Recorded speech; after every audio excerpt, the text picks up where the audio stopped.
Se faire adopter par les Skywalker, une chance sur une que t'es plein de malheur.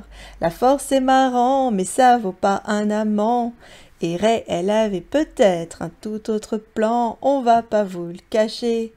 Être une héroïne dans le monde de Star Wars, tu sais, c'est pas si facile. Et voir son Ben crever.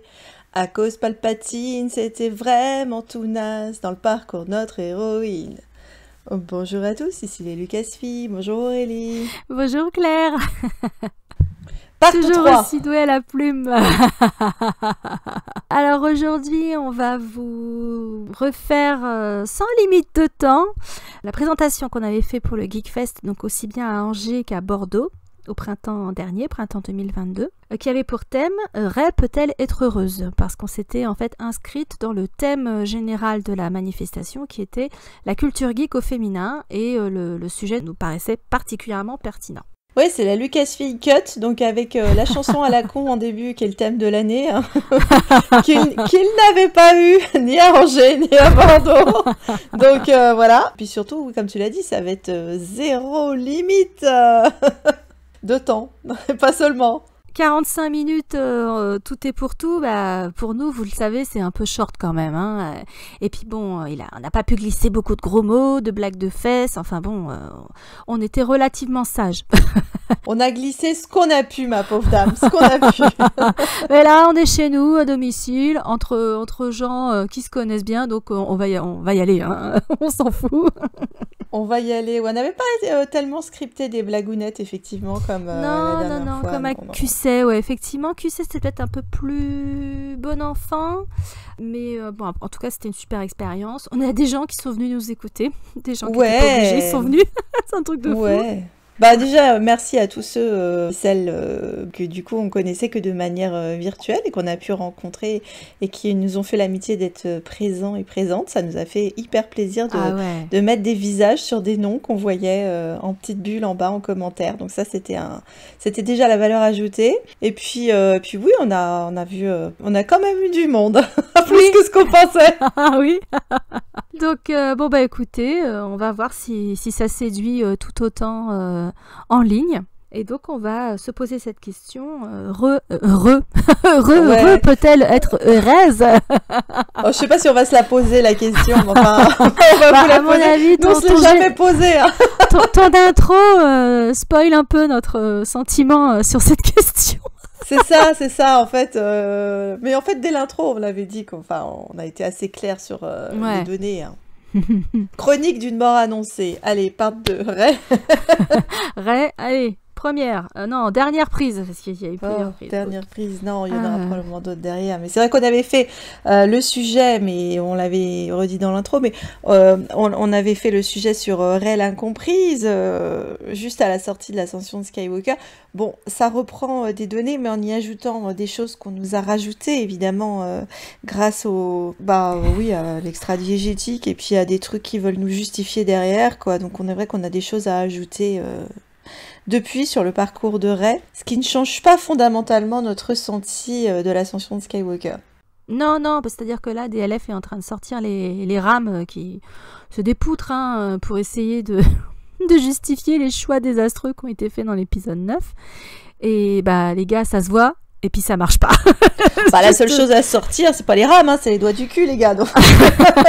Blague qu'on n'a pas pu faire. Non, voilà, ça c'est fait. Bon, c'est bon. Alors, donc, Rey, d'où ça nous est venu cette idée déjà de parler de Rey peut-elle être heureuse? Peut-on se poser la question? A-t-on le droit de se poser la question? Bah oui, en fait. Oui, carrément, bien sûr. La fin de l'épisode 9 est tellement ambiguë, c'est pas du tout une fin triomphale où tout le monde fait la teuf chez les Ewoks ou ailleurs, quoi. On a quand même une femme seule sur une planète désertique de merde, que depuis le début de la saga Skywalker, on nous a bien fait comprendre que Tatooine c'était la merde. Et elle regarde des soleils levants, alors c'était tellement pas clair que la moitié du fandom pensait que c'était des soleils couchants, ce qui évidemment n'est pas de très bonne augure, nous y compris, exactement. Et donc si on part sur le dernier gros plan sur le visage de Rey à l'épisode 9, quand elle dit « je suis Rey Skywalker », Bah, elle a pas l'air joyeuse du tout, en fait. Cette espèce de rictus, moi, je croise quelqu'un qui me sourit comme ça dans la rue, je change de trottoir. Enfin, faut être clair. Elle fait flipper. Elle a pas Tu du tout changes l'air, de dune. D'ailleurs, je suis pas sûre qu'elle soit restée, la nana, avec son lama chelou.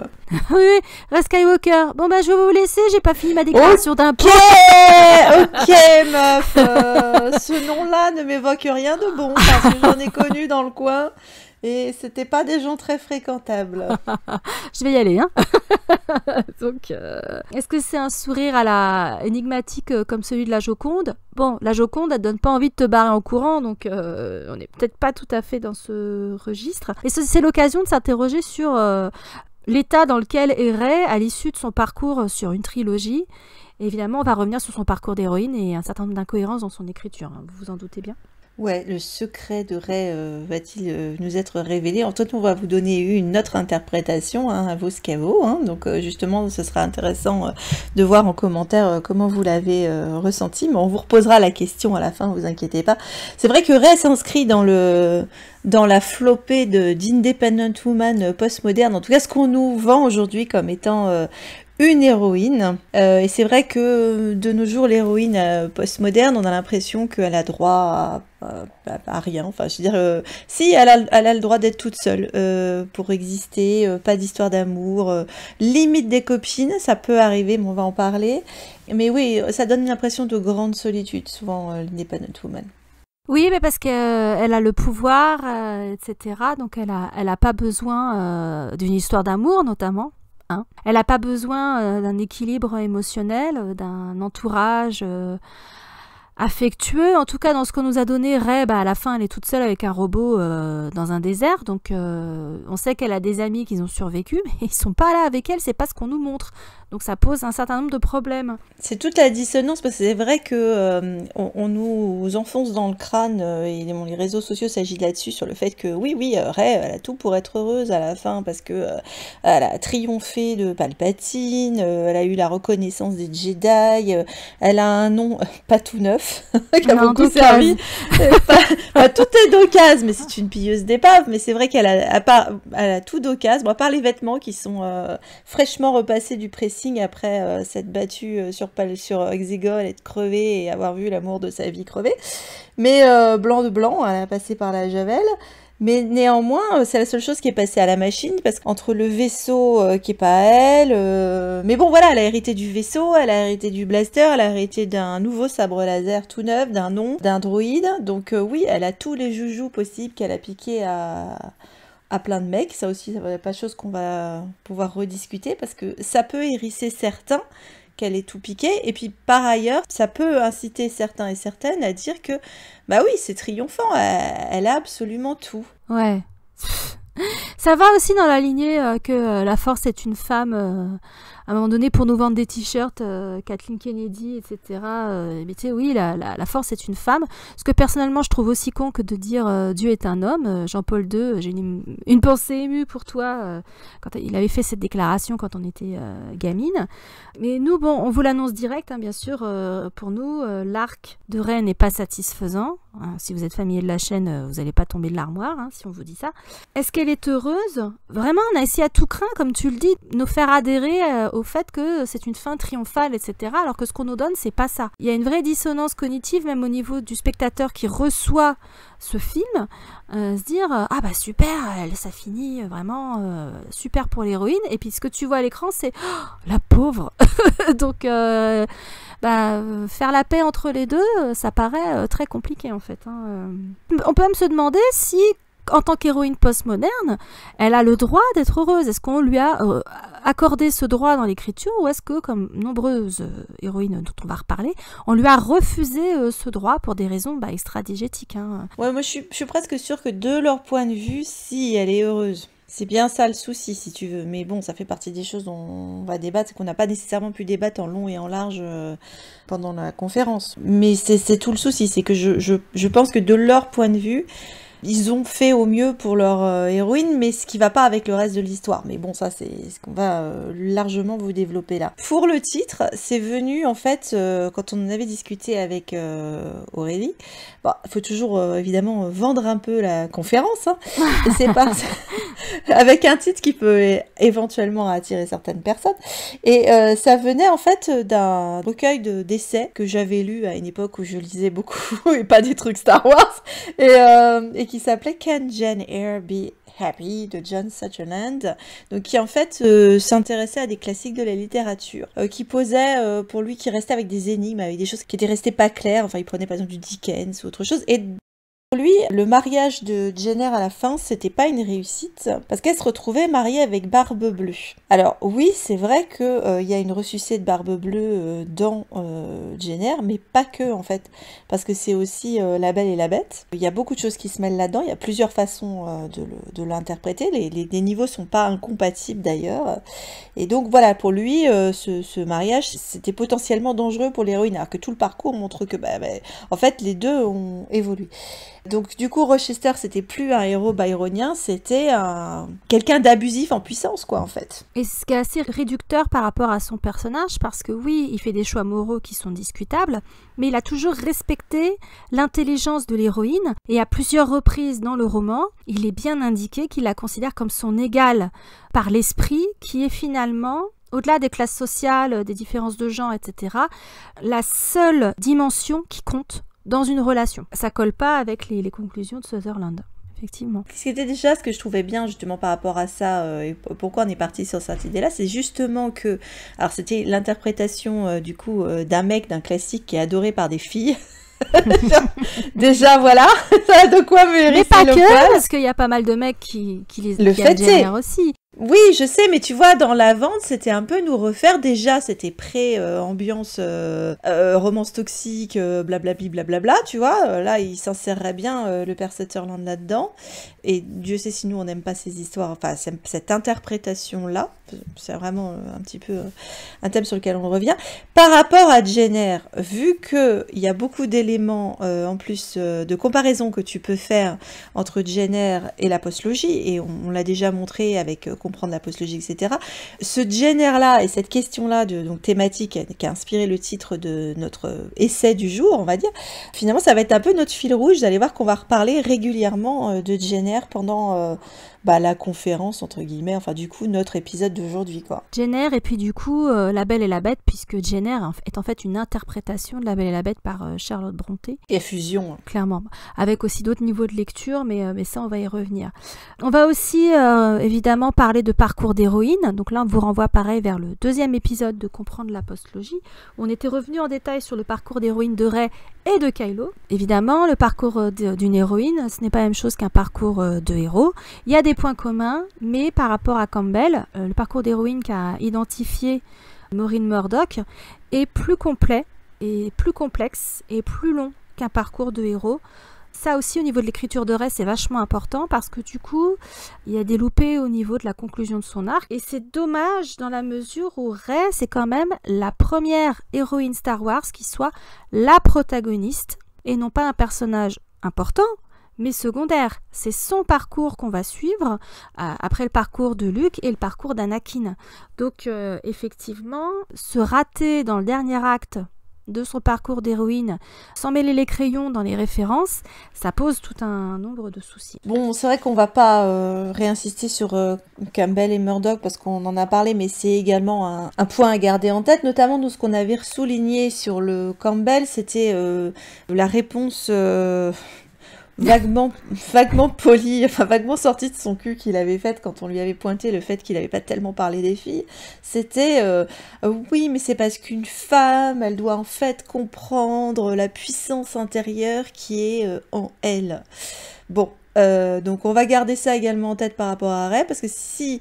Et effectivement, la postlogie a assez bien collé avec les parcours d'héroïne décrits par Campbell et Murdoch, parce que c'est vrai que tu peux retrouver pratiquement à la lettre certaines des étapes. Alors, cocher des étapes, c'est bien, mais il y a aussi le respect de l'essence, c'est-à-dire de l'évolution. Et en ce qui concerne l'essence, ça va pas. Parce que oui, il y a des points qui sont cochés jusqu'au bout dans le parcours d'héroïne, mais la question qu'il faut se reposer, c'était d'où elle vient et où elle va. Bon, ça, on va le redévelopper un peu après. Mais bon, voilà, une héroïne n'a pas de parcours et elle doit réaliser la puissance qui est en elle. Est-ce que Rey va réaliser la puissance qui est en elle ? certains pourraient dire oui. Nous, on va soulever quand même la question avec quand même des bévues. Hein. Oui, parce que le parcours de l'héroïne, c'est une donnée, mais il y a aussi la façon dont tu construis ton personnage, la façon dont tu l'introduis. Et ça, pareil, on va revenir là-dessus parce qu'il faut une cohérence à ce niveau-là, au niveau de l'écriture du personnage. C'est pas juste cocher des cases sur un parcours d'héroïne. C'est beaucoup plus complexe que ça de créer un personnage qui tienne la route, en fait, hein, tout simplement. Et puis, on rappelle que le parcours de Rey, c'est un parcours initiatique. C'est un coming of age. Et dans le parcours de Rey, il y avait, vu ce qu'on nous a balancé dans les épisodes 7 et 8, très clairement la notion d'un éveil sexuel. C'est pas toujours le cas dans un récit initiatique, mais il se trouve que c'était ce qui était au programme de Rey. Et on ne voit pas l'aboutissement de cet éveil sexuel puisqu'elle finit en vestale, habillée tout en blanc, seule face à son destin. Enfin bon, on n'est pas du tout... Son éveil sexuel s'est arrêté net en fait, avec la mort de son amant, donc c'est un petit peu embêtant. Oui, et puis bon, quand tu parlais d'éveil sexuel et des... C'est vrai que, on a le parcours d'héroïne, mais là du coup on va se réintéresser aussi, parce qu'en fait on va agencer le parcours de Rey par rapport à d'autres parcours d'héroïne, plus ou moins modernes, ou en tout cas une évolution dans des grandes héroïnes de pop culture moderne, en particulier chez Disney, puisque Rey aujourd'hui est une princesse Disney, comme Kylo, ils sont tous des princesses Disney. Voilà, avec plus ou moins de succès pour certaines. Et c'est vrai que la princesse Disney a évolué aussi, et on est obligé de le constater. Alors oui, certes, c'est normal que les histoires évoluent avec la société. Ça ne veut pas dire nécessairement que tu dois jeter le bébé avec l'eau du bain, notamment quand on nous dit que les contes de fées sont plus valables, ou quand on dit qu'ils promeuvent justement des choses toxiques, etc. Non, ils ont un sens dans leur contexte, tu vois, tu peux pas les effacer complètement. À ce moment-là, tu peux plus non plus lire du Balzac, tu peux plus lire du Hugo, tu peux plus lire quoi que ce soit, ça n'a plus de sens non plus. Tu peux plus lire Homère, tu peux plus lire la Bible, hein, si tu veux aller par là. Aussi, voilà, parce que tu peux partir effectivement, la Torah, c'est un peu daté là, les gars. Hein. Donc, non, mais c'est sûr que ça pose un certain nombre de problèmes. Et puis, surtout, ce qu'il ne faut pas mettre sous le tapis, c'est que le parcours de l'héroïne, donc c'est vraiment ces récits très féminins, les contes de fées que tu mentionnes, c'était souvent des récits de femme à femme, c'est-à-dire des femmes plus mûres qui se servaient de ces récits initiatiques, Petit Chaperon Rouge, Belle au bois dormant, Blanche-Neige et tout ce que vous voulez, comme des mises en garde proposées aux jeunes filles, aux femmes en devenir, qui, avec tout le contenu sexuel que les psychanalystes ont très bien repéré, on vous renvoie vers Jung, mais pas que, et bien, en fait, oui, voilà, préparer la jeune fille à son rôle dans la société, son futur rôle, qui, il est vrai, a changé encore que vu les dernières décisions faites aux États-Unis, puisqu'on enregistre ça juste après que Roe versus Wade ait été révoqué par la Cour suprême, bien on peut se poser des questions, hein, évidemment, mais c'est vrai que normalement ces récits qui traînaient depuis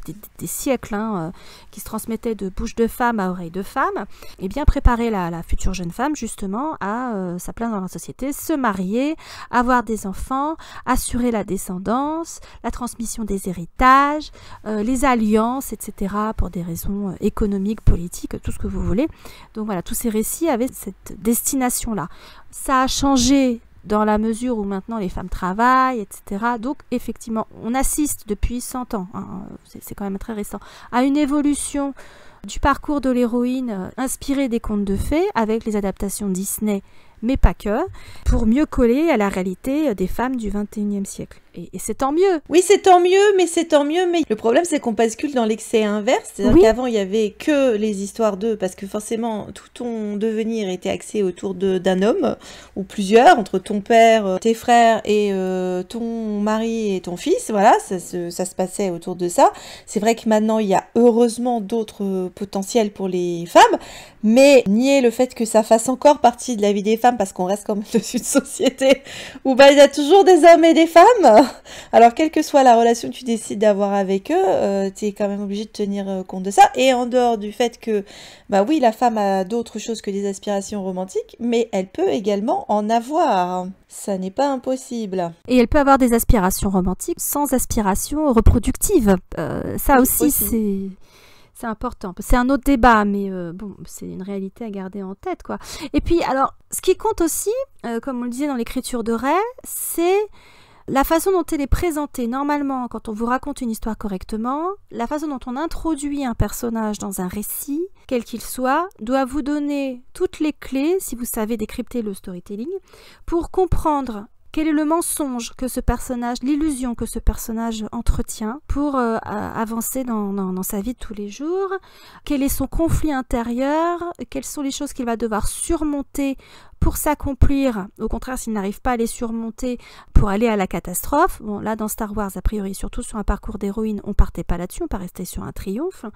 Donc c'est très important de voir comment Rey nous est présenté dans l'épisode 7. Et c'est vraiment fait de main de maître de la part de JJ, il faut lui reconnaître ça. C'est-à-dire que Rey, pendant plusieurs minutes quand elle apparaît à l'écran, c'est du full visual storytelling et c'est très bien fait. On se rend compte que c'est une jeune fille qui vit dans le dénuement le plus total sur une planète de merde. Elle ne parle pas, on n'entend pas parler du tout.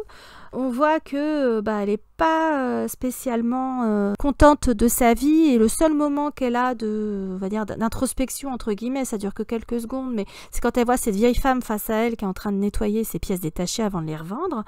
Et puis on voit bien sur sa tronche que elle n'est pas en train de se dire ah super, c'est comme ça que je vais finir, wouhou, génial. Non, elle aspire à autre chose. On devine qu'elle mérite autre chose, surtout depuis le temps qu'elle est là, parce que dès qu'elle fait ses marques sur son AT-AT, vu le nombre de jours qu'elle est là, enfin, c'est censé nous briser le cœur de voir cette pauvre gamine sur cette planète de merde qui attend sa famille. Enfin voilà. Donc, à partir de ce moment-là, on sait déjà que, il ne faut pas qu'elle reste ici, que ce qu'elle attend n'arrivera pas, et que ses réponses seront dans l'avenir et les personnes qu'elle va rencontrer à l'avenir et non pas dans les personnes qui ont peuplé son passé. À voir ensuite comment ça évolue. Mais ça, c'est super important toujours de faire gaffe à la façon dont le personnage est introduit. Même chose pour Kylo, la façon dont il est introduit quand il arrive sur Twanul, c'est hyper important. C'est très important la manière dont Kylo s'introduit, je suis d'accord avec toi. Je rebondis. Ah bah bravo. Ah bah écoute, excuse-moi, mais là ça reprenait un ton très sérieux, alors moi je dis non, alors... Oups, désolé. Je te rappelle que nous sommes chez nous, hein. Oui, c'est vrai, on est à la maison. Donc effectivement, c'est important de voir ce qu'elle voulait ou ce qui va pas chez elle. Elle a peur de la force. C'est pas forcément donné dès l'introduction, comme tu as dit, avec le visual storytelling. Il y a un certain nombre de points. Hein. Il y a le fait effectivement qu'elle est terrifiée quand la force s'éveille en elle parce qu'elle ne comprend pas ses pouvoirs, a peur de les utiliser. J'aimerais rajouter un point dont on n'avait pas nécessairement parlé, le fait quand elle dit qu'elle veut qu'on lui dise quelle est sa place là-dedans. Alors un point qui est quand même assez important quand tu parles de féminisme, parce que quand elle est en train de te tourner vers les mecs autour de toi en disant « Dites-moi quelle est ma place dans cette histoire ?» Évidemment, tu te doutes que c'est pas la bonne démarche normalement pour un parcours d'héroïne, que forcément, en théorie, elle doit s'accomplir par elle-même et pas qu'il y ait une bande de... Alors, essentiellement des hommes, après il y a Leia, mais elle pose pas la question à Leia en fait. Elle pose la question à différents hommes autour d'elle qui est « Montrez-moi ma place là-dedans ». Ce qui avait valu pas mal de mèmes et différents et variés avec Rey à la cuisine, tu vois, en train de sortir la dinde du four ou des trucs comme ça. Voilà, sa place. Bon, bref. Personne ne la comprend. Point très important. Elle le redit beaucoup. Elle le redit jusque dans le 9 quand même. Son nom est juste Rey. On va le redire aussi. C'est très important aussi. Personne ne lui demande avant l'épisode 9 quel est son nom de famille. Tout le monde s'en fout. On rappelle que Finn n'en a pas non plus. Il avait même pas un nom à l'origine. Les noms, dans cet univers-là, où parfois c'est juste décrit parce que ils ont des langues différentes, un nom de famille... Quel sujet bizarre. À part les maisons aînées, les familles dirigeantes, tout le monde s'en fout. Enfin, je veux dire, Anne n'avait pas de nom jusqu'à ce qu'il s'enrôle dans l'armée impériale. Tout le monde s'en fout, quoi. Surtout dans les classes très très basses de la société. Enfin, on rappelle qu'elle est pilleuse d'épave sur une planète de merde, qu'elle bosse pour un blob. Elle a pas besoin d'un nom de famille, un nom à particules. On en a toujours pas, hein, non, enfin, il me semble. Hein. On s'en fout. Tout le monde peut s'appeler Solo hein, dans Star Wars, hein, quasiment. Hein, oui, à dire. Vrai. En fait, ou Skywalker, manifestement. c'est pas Django Fett le plus gros cloneur de l'univers de Star Wars, c'est Solo. Parce que tout le monde est Solo dans cet univers de merde. Voilà, c'est tout ce que je tiens à dire. On a tous en nous quelque chose de Han Solo. Donc voilà les points à garder en tête qu'on va vous remarteler régulièrement. Et donc on verra en conclusion si elle a obtenu ce qu'elle voulait, si on est resté cohérent par rapport aux données de base. Lol. Un peu. Puis si elle a vaincu son conflit intérieur. Et si son arc est cohérent, est le mot, de bout en bout, voilà. Et pour ce faire, on va s'intéresser à 4 catégories d'héroïnes qu'on a identifiées, à chaque fois en revenant très rapidement sur, aussi rapidement qu'on en est capable, sur l'origine de cet archétype, sur certaines de ses incarnations les plus marquantes, notamment chez Disney, puisqu'on est quand même chez Disney, éventuellement s'il y a une évolution dans le temps, et comment c'est pertinent par rapport à l'écriture de Rey. Alors en première catégorie, on va s'intéresser à l'ingénue. C'est vraiment l'image de la princesse Disney old school, par définition. Elle est passive. Bien souvent, elle subit les événements au lieu d'être agent dans sa destinée. Un des meilleurs exemples, c'est Blanche-Neige, le film sorti en 1937. Tu veux enchaîner ou... C'est l'ange dans la maison, on dirait aussi, c'est très victorien. Hein. Donc c'est cette figure d'idéal patriarcal, on va dire, mais forcément, qu'est-ce que tu pouvais avoir pour les jeunes filles de l'époque qui était tu seras récompensée pour ta docilité, ton obéissance et ta gentillesse, voilà. Dans le même temps où on te faisait des récits où tu étais récompensée, on verra qu'il y en a également certains où on te montrait que, ma pauvre, même quand tu faisais tout bien, t'étais pas forcément récompensée. Donc il y avait déjà des éléments subversifs sur l'ange de la maison, on va le voir assez rapidement, mais effectivement, normalement dans l'idéal, c'était sois belle, gentille et tais-toi, et ça risque de se passer bien pour toi dans ces cas-là.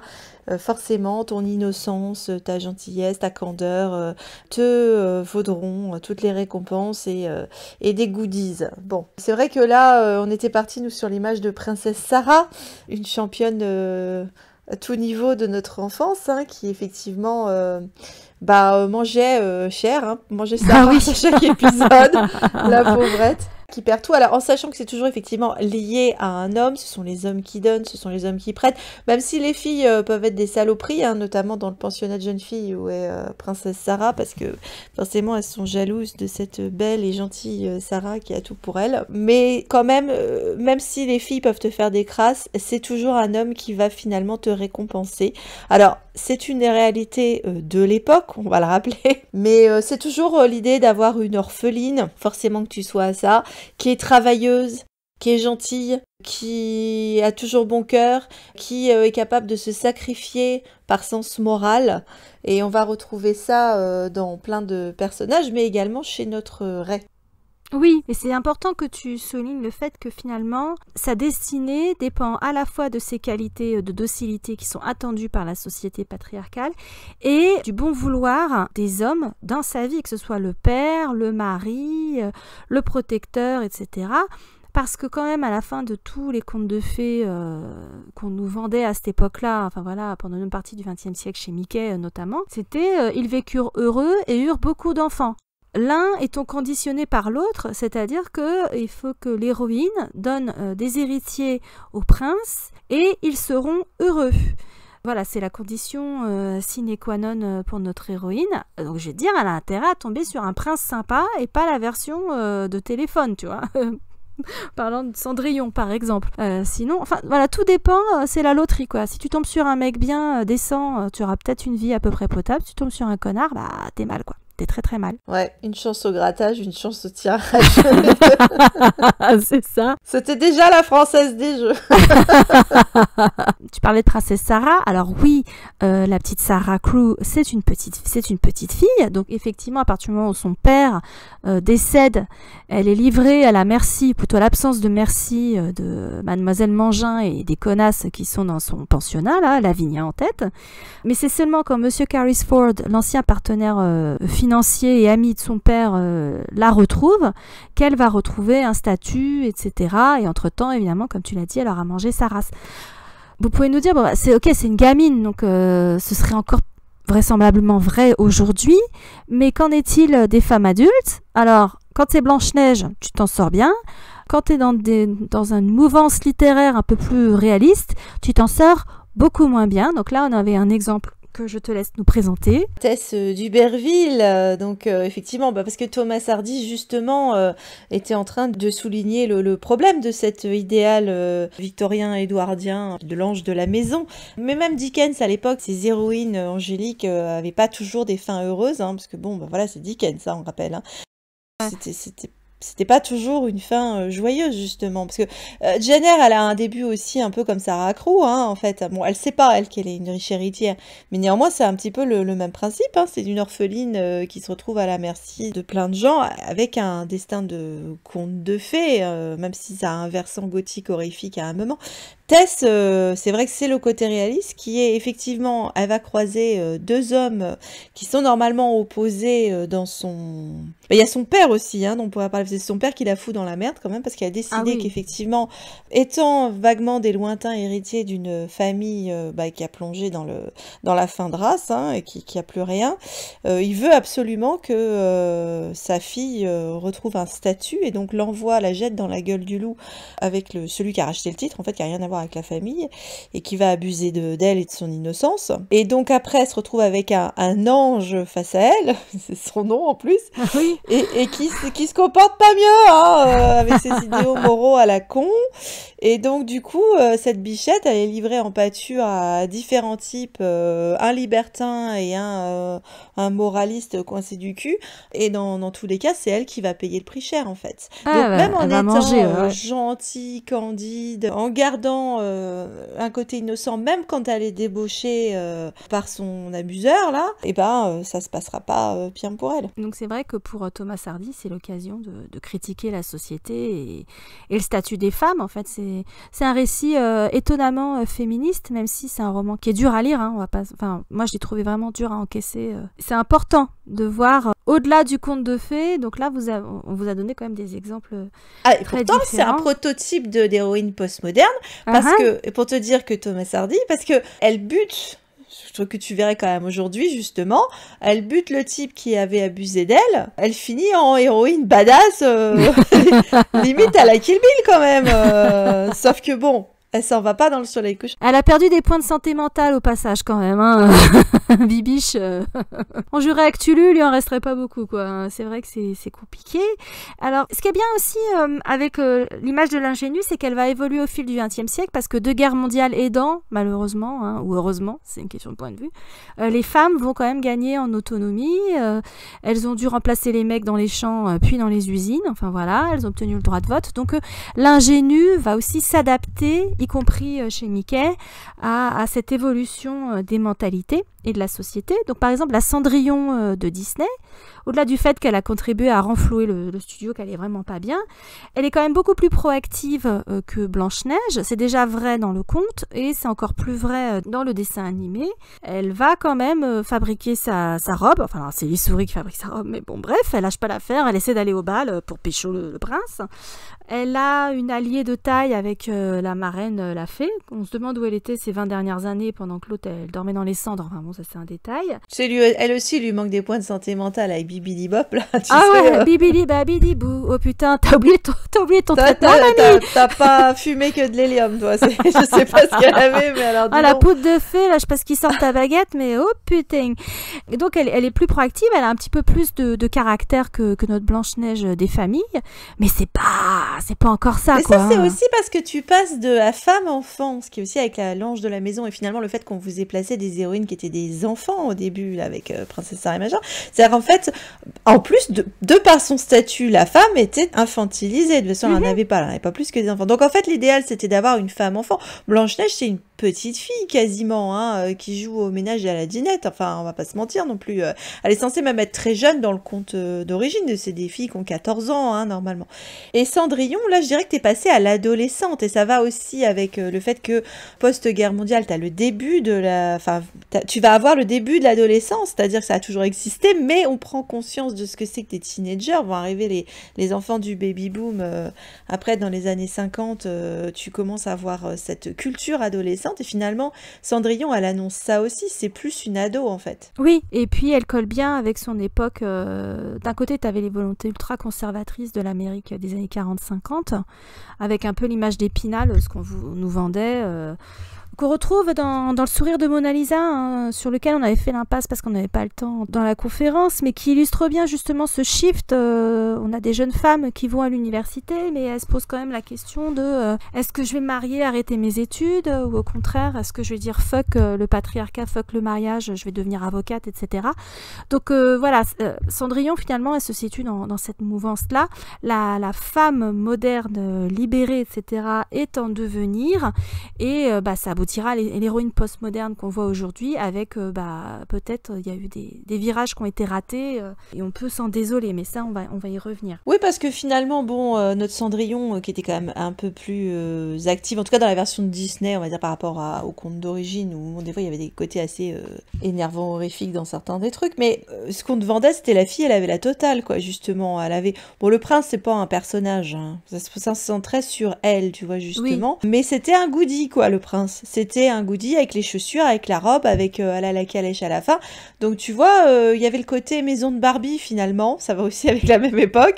C'est-à-dire que la fille, tu lui donnais tout un truc, tu vois, il y avait un côté prototype de société de consommation qu'on allait avoir, effectivement, ça va tout à fait avec ça, qui était, tu avais un certain nombre de choses qu'on donnait aux filles, dont le mari aussi. Mais il y avait une évolution, c'était pas juste ils se marièrent et eurent beaucoup d'enfants, c'était ils se marièrent et eurent beaucoup d'enfants et une chouette bagnole, tu vois, par exemple. Chacun sa bagnole, un pavillon dans les suburbs, voilà. C'est ça. Une machine à laver.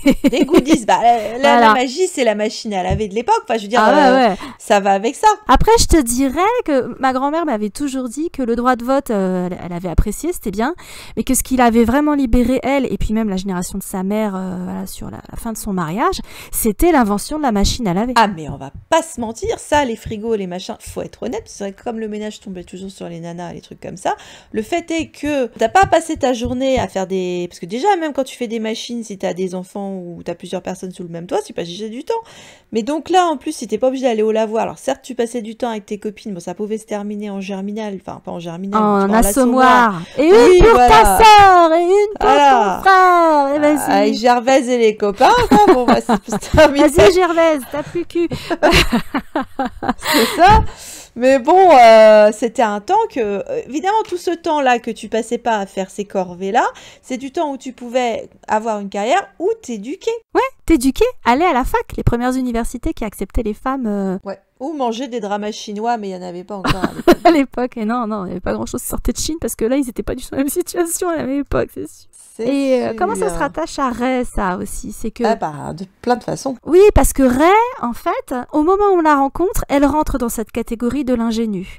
Elle est codée comme une petite fille, elle est coiffée comme quand elle était gamine, elle veut pas grandir, typiquement Ray, c'est un de ses drames, c'est qu'elle ne veut pas grandir, et c'est une orpheline sur une planète de merde, qui est hyper résiliente, qui encaisse. Je suis étonnée que tu me chantes pas du Mylène Farmer quand même, entre elle veut plus grandir et sans contrefaçon, un garçon, elle se pose là, hein. Oui, c'est vrai. C'est vrai que c'est des questions qui ont toujours intéressé Mylène, hein. C'est pour ça que beaucoup de gens LGBT... Mylène chante Star Wars. Tous les chemins mènent à Star Wars, ou à Mylène, donc ça tombe bien. Ça peut. Oui, Ray, elle est vraiment présentée comme une ingénue au moment où on la rencontre dans l'épisode 7. Mais très rapidement, elle va évoluer, elle va pas se cantonner à ce rôle, comme par exemple Cendrillon ou Blanche-Neige, etc. Très rapidement, elle va s'éloigner de cet archétype pour aller vers un autre archétype, qui est donc le deuxième qu'on va voir ensemble. Mais avant que tu balances l'archétype, je pense qu'il faut bien insister sur effectivement les points entre Ray et l'orpheline, parce que oui, on le rappelle, c'est bien donné, que voilà, allez, la merci d'un Hunker Plot qui pourrait être le coup dans Jenner, tu vois, enfin, voilà. Ou un Thénardier, ou un... Oui, un Thénardier ou Madame Mangin, enfin, moins cultivée, hein. Mais le fait est qu'on la voit travailleuse, la Ray, hein, elle épargne pas sa peine. On la voit aussi dans des actes de bonté, de sacrifice d'elle-même, tu vois, pas de choses qui sont pas du tout logiques par rapport à ses besoins. C'est quand même une fille qui crève la dalle, on voit qu'elle a envie de bouffer, qu'elle a pas souvent à bouffer. bouffer. Et quand elle a l'occasion de manger en vendant une bouboule de boulons là qu'elle connaît pas, que voilà, elle le fait pas parce que moralement c'est pas la bonne chose à faire. C'est typiquement Princesse Sarah qui est capable de donner sa dernière croûte parce que elle voit deux pauvres moignons là qui ont pas mangé, si tu veux, à côté d'elle. C'est tout à fait ça. Et ben c'est tout à fait notre vraie ingénue petite fille effectivement qui pourrait être avec son balai à nettoyer son AT-AT et siffler en travaillant. Enfin c'est pas déconnant quoi. Elle ne parle pas aux animaux, c'est ce qui la distingue. Bah quasiment. Mais elle parle elle aux parle robots. à des droïdes et à des tidos. Elle parle à des trucs. Enfin, déjà on te le dit, elle parle à plein de bestioles qu'on comprend pas ce qu'elles disent nous. Et donc en fait, si elle parle aux animaux, elle pourrait avoir un style Pecker là, les vautours là de Jakku là qui se posent sur sa main pendant qu'elle est en train d'essayer de faire ses guenilles là. Venez m'aider à faire le ménage, les gars. C'est ça. Ouais, c'est vrai. C'est vrai, j'avais pas pensé à ça, mais ouais. Ouais, c'est une princesse Disney, full princesse Mais Disney. c'est carrément une princesse Disney, je te dis. Et puis pareil, il faut qu'elle attende qu'il y ait des mecs qui lui apportent des trucs, quoi. Ou qui viennent chambouler son univers pour qu'elle se décide à se mettre en mouvement, quoi. Oui. Du coup, j'ose pas aller sur La Belle et la Bête, je te laisse faire. Ah non, tu peux aller sur La Belle et la Bête. Comment ça, t'oses pas aller sur La Belle et la Bête? C'est quand même notre turf.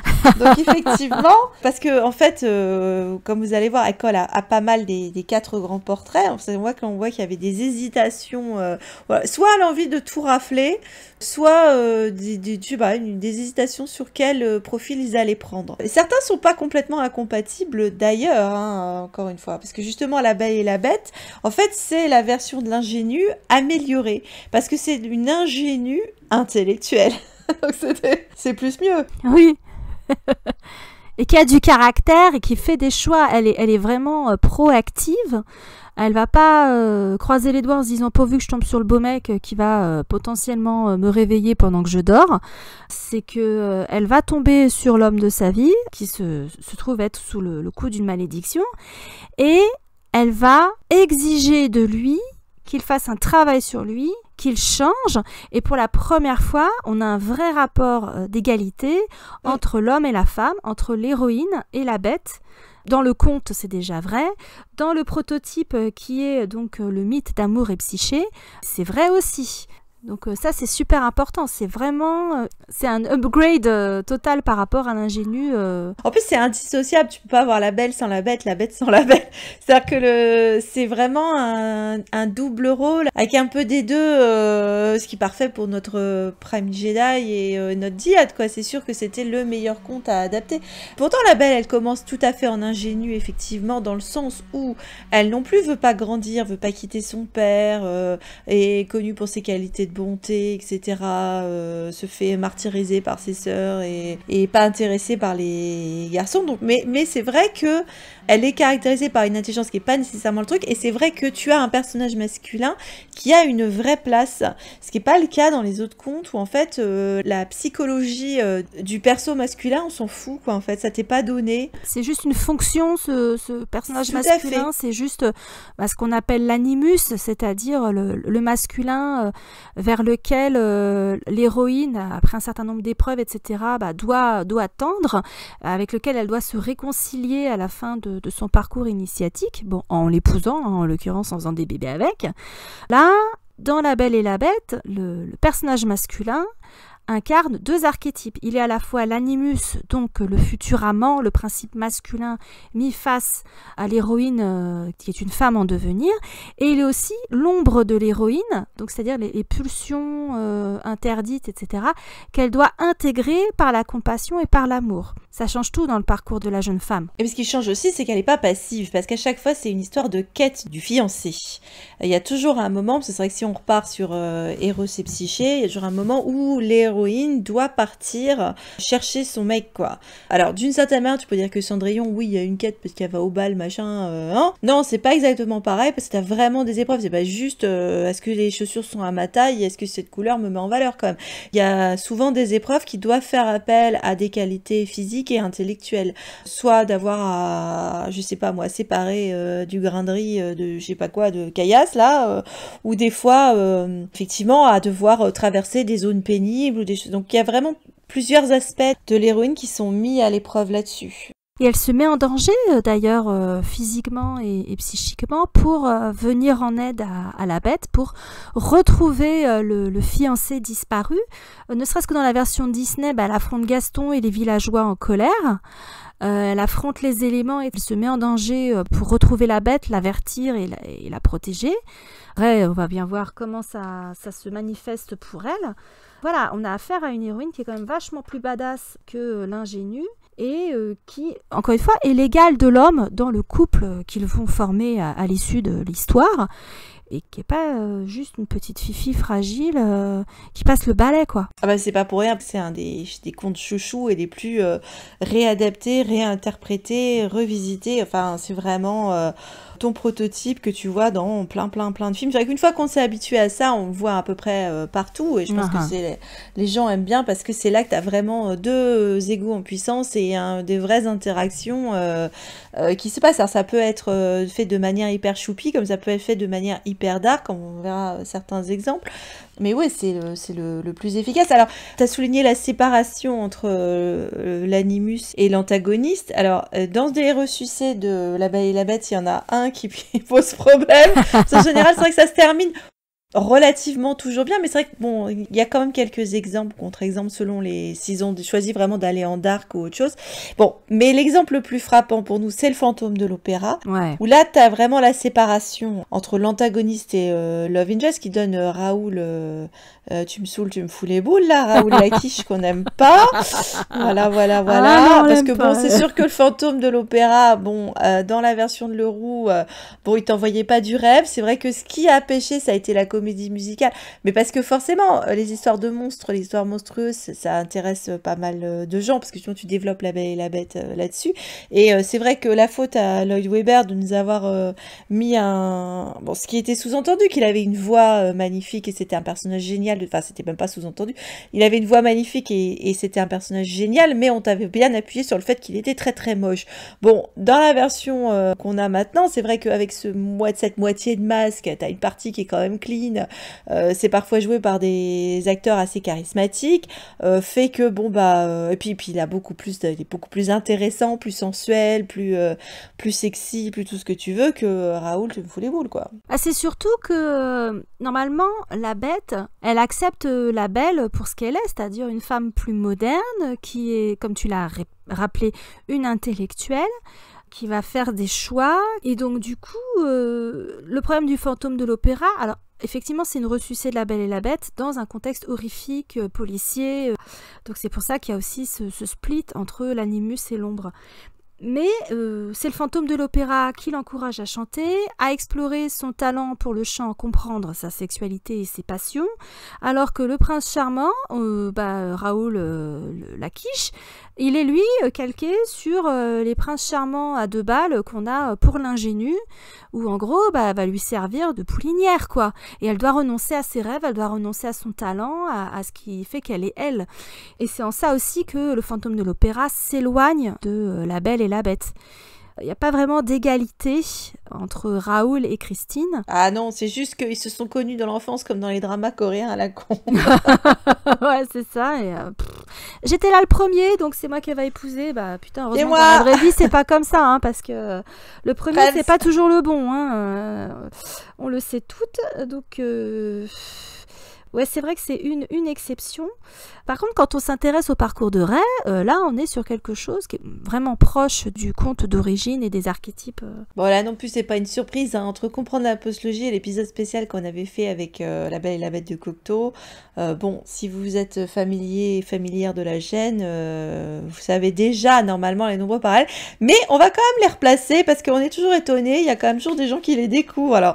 Alors des fois, même des gens qui sont abonnés à la chaîne. Donc on se dit quand même vous avez écouté ou quoi là? Non mais enfin, donc vous étiez allé vous chercher une bière ou pisser à ce moment-là? C'est pas possible. Je sais pas, mais on va faire la piqûre de rappel parce que notre mission n'est jamais achevée et puis il y en a qui continuent de découvrir et des fois ce qui nous semble complètement évident ne l'est pas, donc c'est pas grave, pour le plaisir des yeux on va vous remettre les nombreux parallèles. Donc, on rappelle que dans l'introduction, parce que c'est quand même pas que Ryan Johnson qui a pensé, hein. D'ailleurs, je pense que Ryan partait plus sur le fantôme de l'opéra que sur La Belle et la Bête.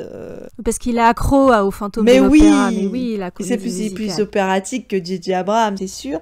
Mais donc, J.J. nous avait quand même mis dedans avec l'introduction de Ray, avec ces petites clochettes qui se disent belles en anglais, la rose fanée, que c'est exactement la même, il manque que la cloche, mais elle avait pas les moyens, donc voilà, elle a fait sans la cloche. La rencontre dans la forêt avec Kylo, qui est une bête en noir, et juste avant, t'as Maz dans le fond de son château, là, qui dit, au moment où on entend arriver la moto de Kylo, que... son char. Oh, elles sont là, c'est bête. Oui, comme c'est subtil. Donc, après, on a quand même une forêt enneigée à la fin, c'est exactement la même scène que dans Le Belle et la Bête de Disney. L'enlèvement, la séquestration. Be my guest, you're my guest. Voilà, celui-là. Bon, et puis c'est vrai que, et pour le coup, Brian a continué là-dessus, c'est vrai qu'il y avait déjà les éléments de Force Bond dans La Belle et la Bête, puisqu'il y a l'histoire du miroir magique, hein, c'est un peu le même principe. C'est un récit merveilleux, il y a l'idée de partager sa magie. C'est un peu comme le professeur de la Force, hein, partager la magie, c'est kiff-kiff, hein, puisque finalement, la Bête partage son pouvoir avec Rey, donc la rend aussi puissante que lui, donc c'est une dyade. Et puis évidemment, il y a toujours la séparation et la mort, hein, parce que il faut que la Bête accepte de laisser partir la Belle, et il faut qu'à un moment la Bête meure pour que la métamorphose s'accomplisse, avec le fait que la Belle l'ait également acceptée et se rende compte de l'amour qu'elle éprouve pour lui. Donc ce sont des éléments importants qu'on voyait arriver de toute façon dans le 9. Tu as aussi cette insistance sur le fait que Kylo est un monstre aux yeux de Rey. Là, à la fin de l'épisode 7, et puis Ryan nous en met une dose dans le deuxième Force Bond dans l'épisode 8. Donc oui, on est dans La Belle et la Bête.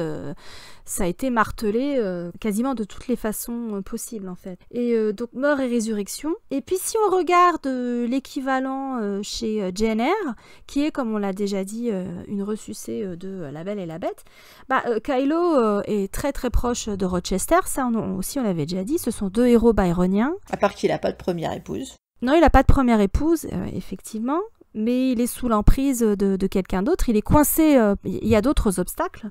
Ils sont des égaux parfaits dans l'esprit, dans la force. Ils ont un force bond parce que même dans Jane Eyre, à la fin, une fois qu'elle est paumée sur la lande, la moitié délirante, elle entend la voix de Rochester.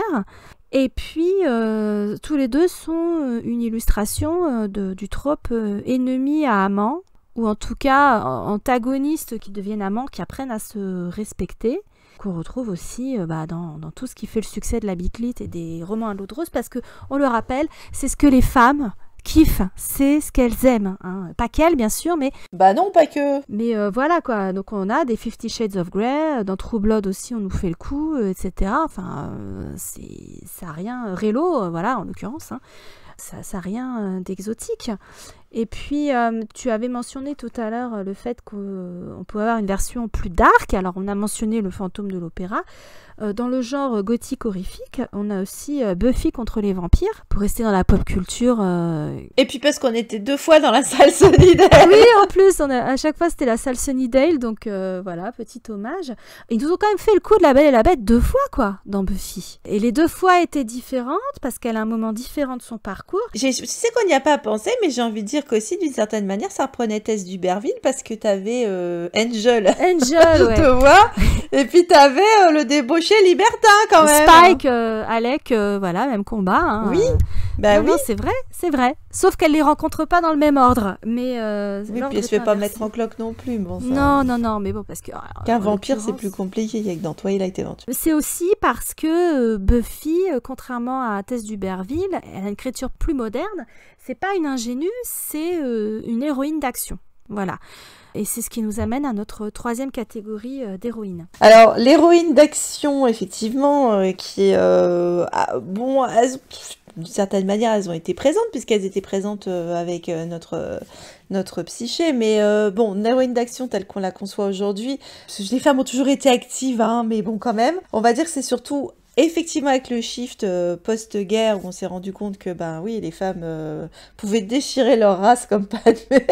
Donc, dans les années 40, avec les comics, apparaît Wonder Woman, donc le pendant à Superman, et était développé au fur et à mesure avec les revendications féministes, parce qu'il y avait de plus en plus de demandes que des héroïnes reflètent la réalité des femmes, en fait. Hein. Et donc, c'est vrai qu'elles arrivent au cinéma fin des années 60, 70, avec un pic au fur et à mesure, c'est vrai qu'on en voit de plus en plus maintenant. Donc Leia, bien sûr, Leia, qui était révolutionnaire, mais qui n'était pas la protagoniste dans Star Wars, puisque c'était, elle accompagnait les héros, mais c'était pas son parcours à elle. Et puis donc Hélène Ripley, dont on va forcément parler un jour, parce qu'on adore, toi et moi, sous différentes formes. Mais c'était pas vraiment un parcours d'héroïne dans le premier Alien, puisqu'elle n'était pas écrite comme une femme, ça a été rajouté après, et effectivement, il y a des éléments féminins qui ont été rajoutés autour de son personnage. C'était pas nécessairement prévu comme ça, donc son parcours n'est pas un parcours d'héroïne.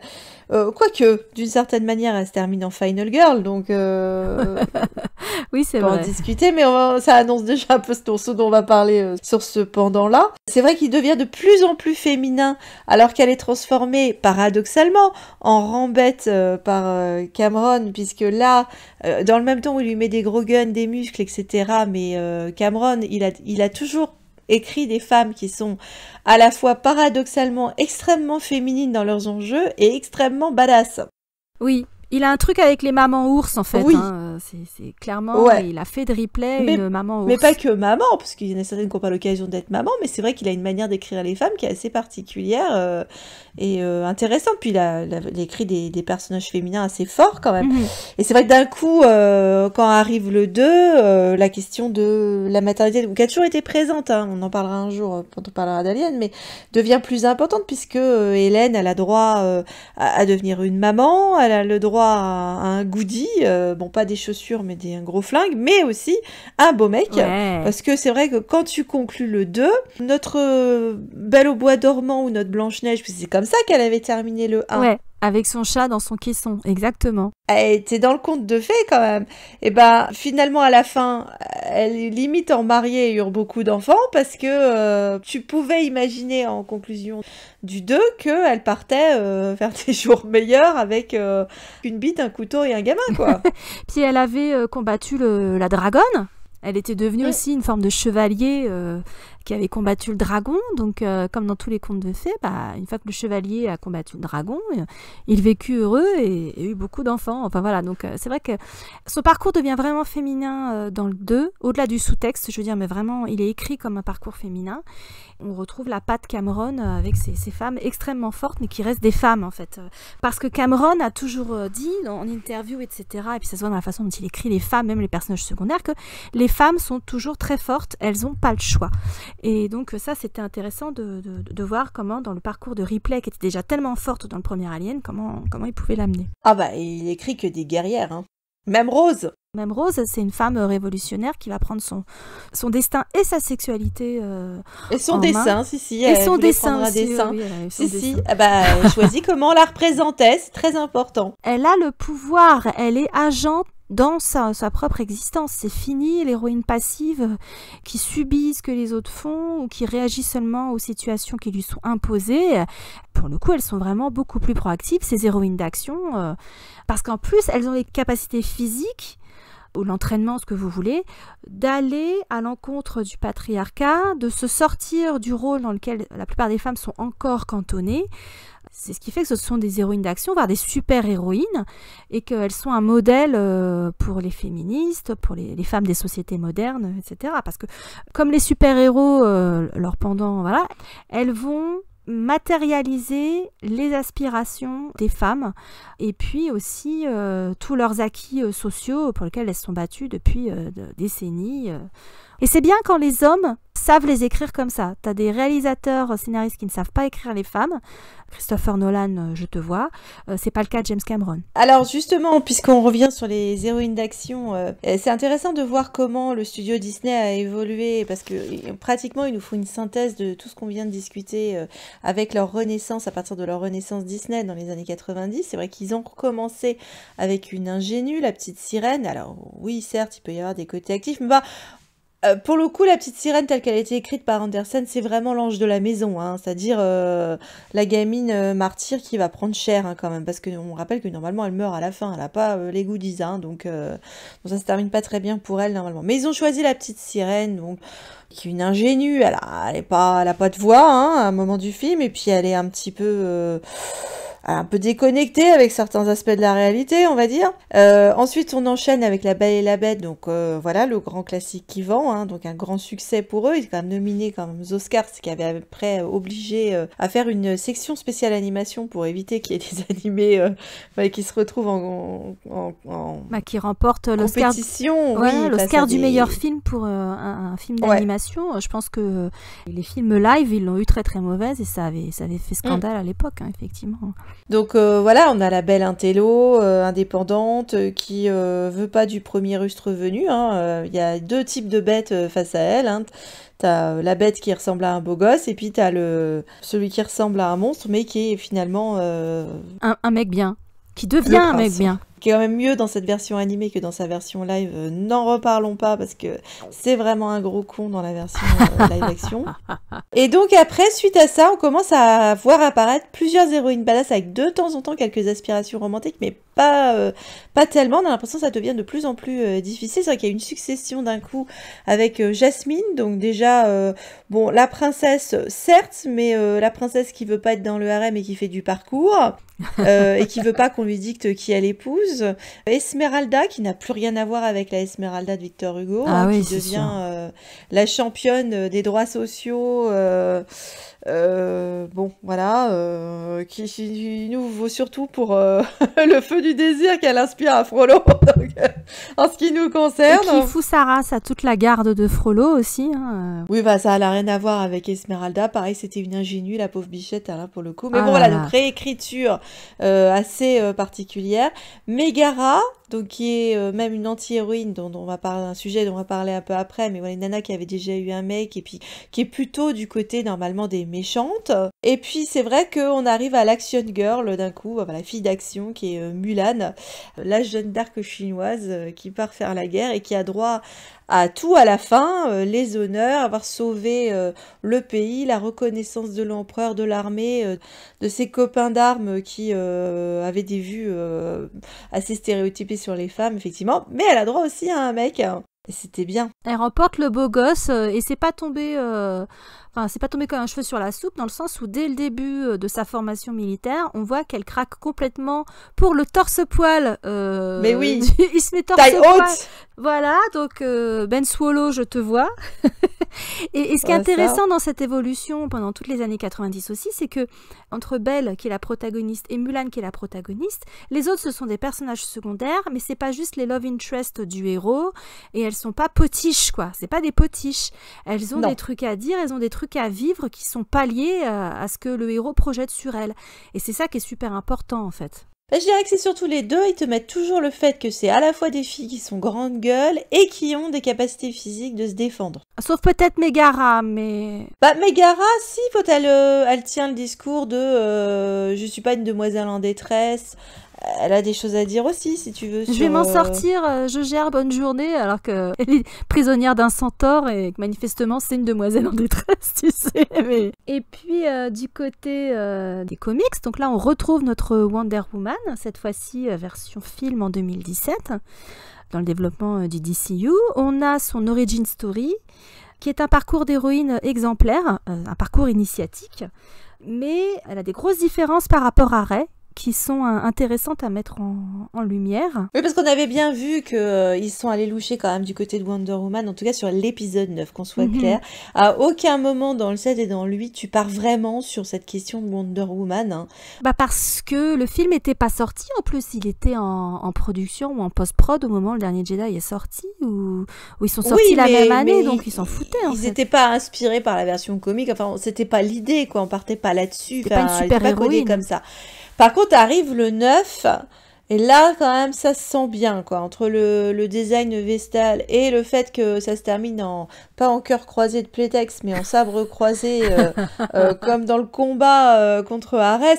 Non, là, c'était le combat Rey Palpatine, qui est vraiment trop une ressucée de Ares et Diana, avec en plus l'idée que dans le même temps, il faut que le mec il décanille en parallèle.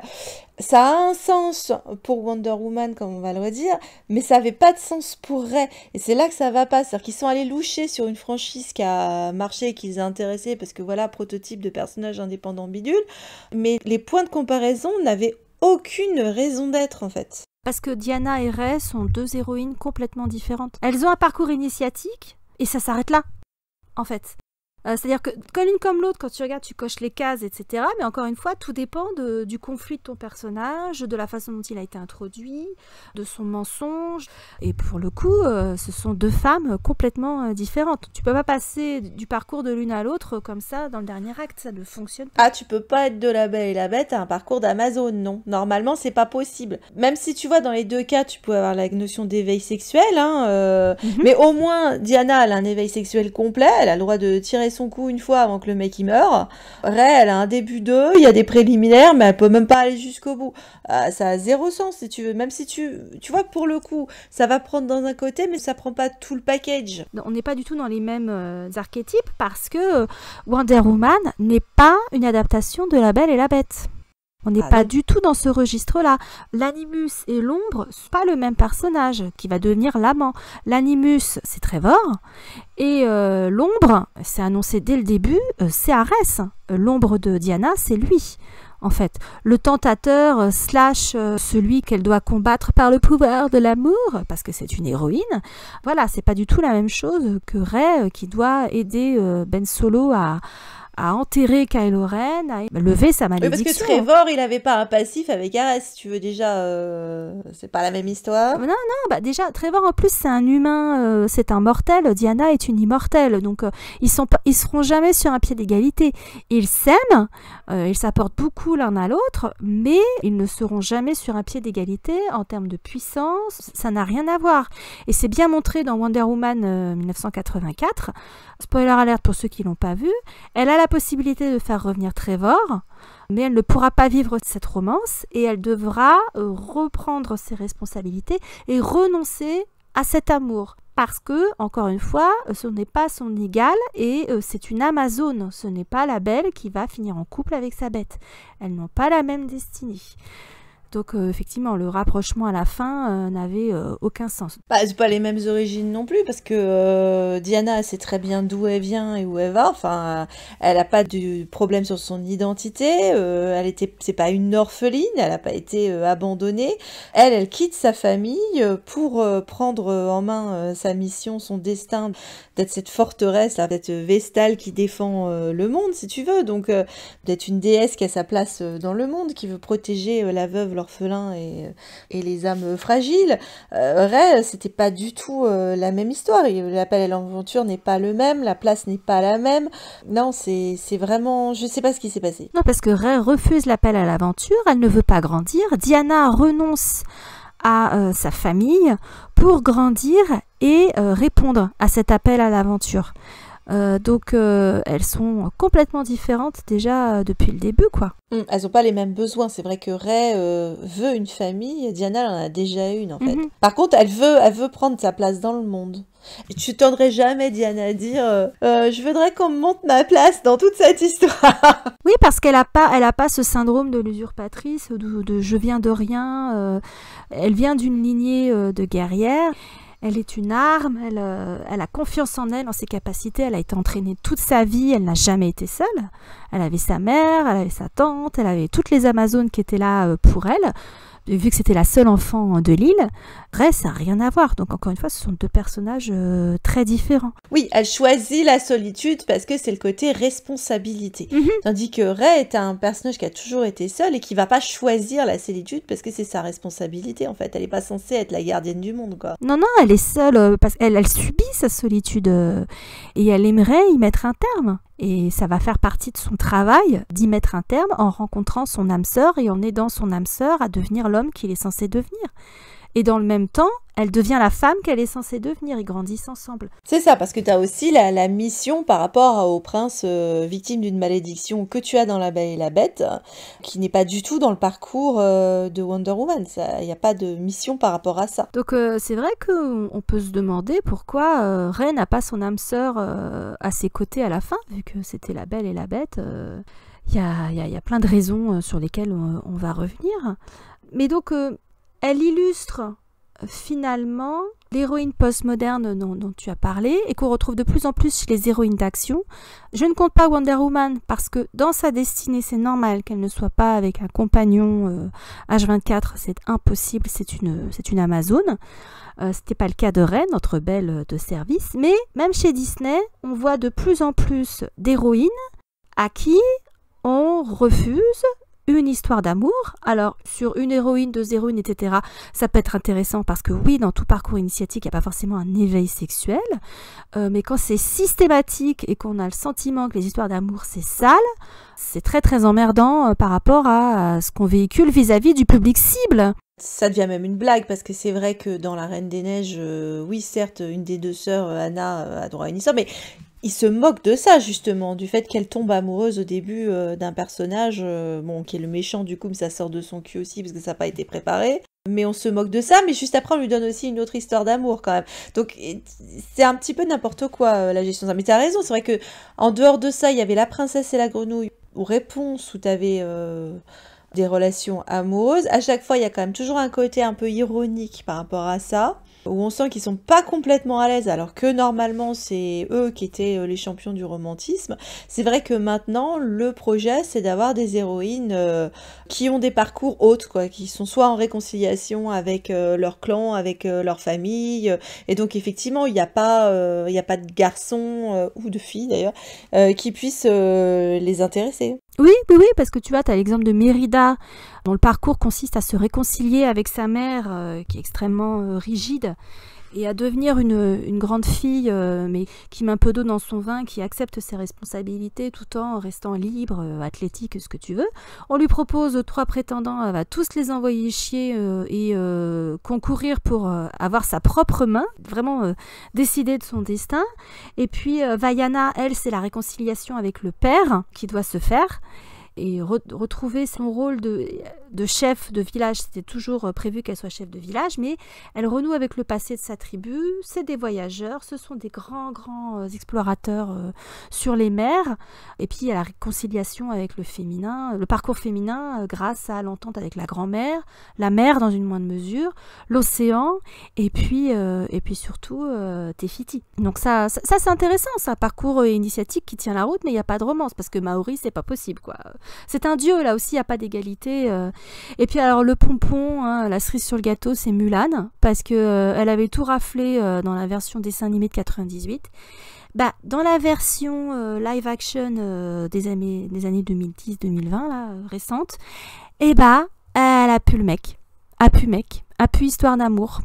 Juste guerrière. Ouais, soi-disant parce que ça embêtait les Chinois qu'on joue avec leur Jeanne d'Arc. Il l'avait fait avant. Que moi, des séries chinoises, des films chinois où t'as Mulan qui a un love interest, dont une fois avec Chen Kun, je dis, bon, ça se termine pas forcément bien, certes, mais ça fait partie de l'histoire quand même. Ça va pas choquer les Chinois. Enfin, vous les avez vus les séries chinoises, quoi. Faites pas chier avec vos trucs, enfin ça n'a pas de sens. C'est vrai que Mulan, mais même tu vois quand ils ont fait La Belle et la Bête, ils sont quand même arrivés à rendre la Bête antipathique, c'est quand même assez fort quand même. C'est quand même dingue, parce que là tu comprends pas pourquoi la Belle tombe amoureuse de lui, ça n'a aucun sens, c'est vraiment un connard. Il respecte pas ses idées, il respecte pas son goût pour la lecture, c'est aberrant quoi. Quand même, on peut s'inquiéter parce que notre héroïne postmoderne, du coup, elle a plus le droit à l'amour. Ou alors, si elle peut faire sa vie avec son love interest, il faut qu'elle renonce à son pouvoir. Là, l'exemple, alors spoiler alert, hein, pour ceux qui n'ont pas lu les romans, c'est Grisha, Shadow and Bone. À voir s'ils vont le respecter dans la série, peut-être pas, parce que la série a déjà pris beaucoup de liberté par rapport au roman, en mieux, hein, d'après moi. Mais normalement, Alina, elle renoncera à son pouvoir pour pouvoir avoir sa vie de couple avec Mal. Raoul. Avec Mal, avec l'équivalent de Raoul. Oh, c'est Raoul, c'est pareil. L'ami d'enfance. Il est moins con, mais il est quand même... Dans certains films, maintenant, le héros masculin doit choisir, surtout le super-héros, genre Batman, Spider-Man et compagnie. Bien souvent, il faut qu'il choisisse quand même entre faire son rôle de super-héros ou avoir une histoire d'amour parce qu'il doit protéger son entourage. Mais globalement, quand même, un héros masculin, il n'a pas à choisir entre le pouvoir et l'amour, entre sa réalisation personnelle et l'amour. Il a la gonzesse à la fin, quoi. On se demande pourquoi l'héroïne, elle n'a pas droit au même traitement, quoi. Et parce que souvent, maintenant, l'héroïne d'action, effectivement, on part sur ce qu'on disait avec Ripley, c'est-à-dire que, d'une certaine manière, elles sont codées comme des final girls, quoi. On part vraiment là-dessus. C'est-à-dire que la femme forte et indépendante, c'est celle qui survit à tout le monde dans un univers où le mâle est forcément toxique. Donc, une romance avec un mâle est forcément toxique.